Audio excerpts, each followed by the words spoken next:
Halo semuanya, salam sejahtera untuk kita semua. Selamat datang di Koki MP, Komunitas Kajian Ilmu Manajemen Pendidikan Universitas Negeri Jakarta. Perkenalkan, saya Yurinar Helen Rosita, mahasiswi Prodi Manajemen Pendidikan Angkatan 2020A.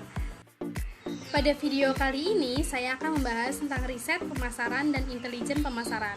Yuk, mari kita simak videonya sama-sama agar kita tahu nih, apa itu riset dan fungsi-fungsinya. Riset pasar adalah sebuah kegiatan penelitian yang dilakukan di bidang pemasaran. Kegiatan ini dapat memberikan informasi atau gambaran tentang jenis produk dan jasa baru apa yang bisa mendatangkan keuntungan bagi sebuah bisnis. Selanjutnya ada proses riset pemasaran. Yang pertama, perumusan masalah. Yang kedua, penentuan tujuan riset. Yang ketiga, pengumpulan data. Yang keempat, pengolahan data. Dan yang terakhir, interpretasi hasil riset. Selanjutnya ada tipe riset pasar dapat dibedakan menjadi dua jenis, yaitu riset primer. Informasi dan data dalam riset primer berasal dari responden atau target riset secara langsung. Adapun tujuan dari penelitian primer adalah untuk mengumpulkan informasi atau data mengenai kondisi pasar saat ini. Yang kedua, riset sekunder. Informasi dan data yang didapatkan dalam riset sekunder berasal dari publikasi atau laporan yang pernah diterbitkan secara umum.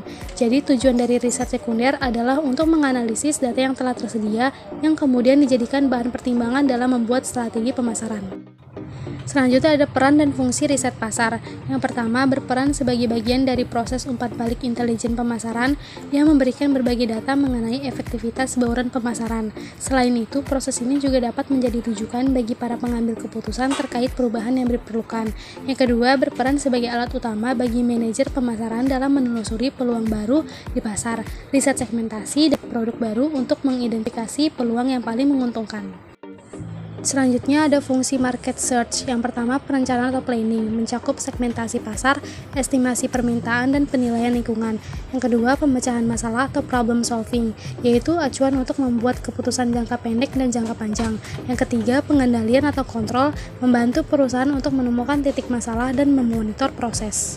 Selanjutnya ada tujuan riset pasar. Yang pertama, menganalisis pasar, yaitu memberikan informasi penting mengenai potensi pasar. Yang kedua, menganalisis tanggapan pasar terhadap produk, yaitu memberikan informasi perkiraan potensi sebuah produk.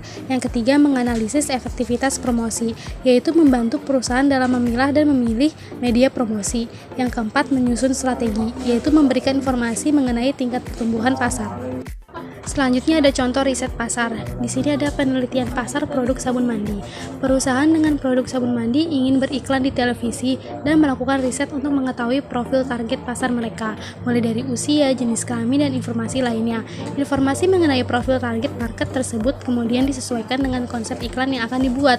Misalnya pemilihan tema iklan, pemilihan warna utama iklan, pemilihan model iklan, dan lain sebagainya.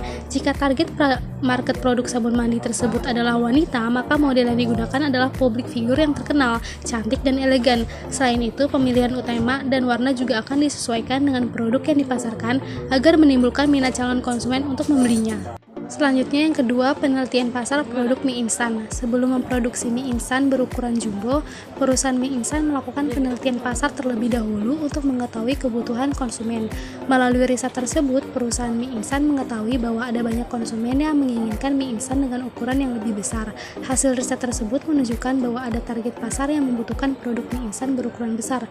Itulah sebabnya saat ini terdapat mie instan yang berukuran jumbo. Sekian pemaparan tentang riset pemasaran dan intelijen pemasaran. Mohon maaf jika terjadi kesalahan kata dan semoga video ini dapat bermanfaat untuk kita semua. Terima kasih.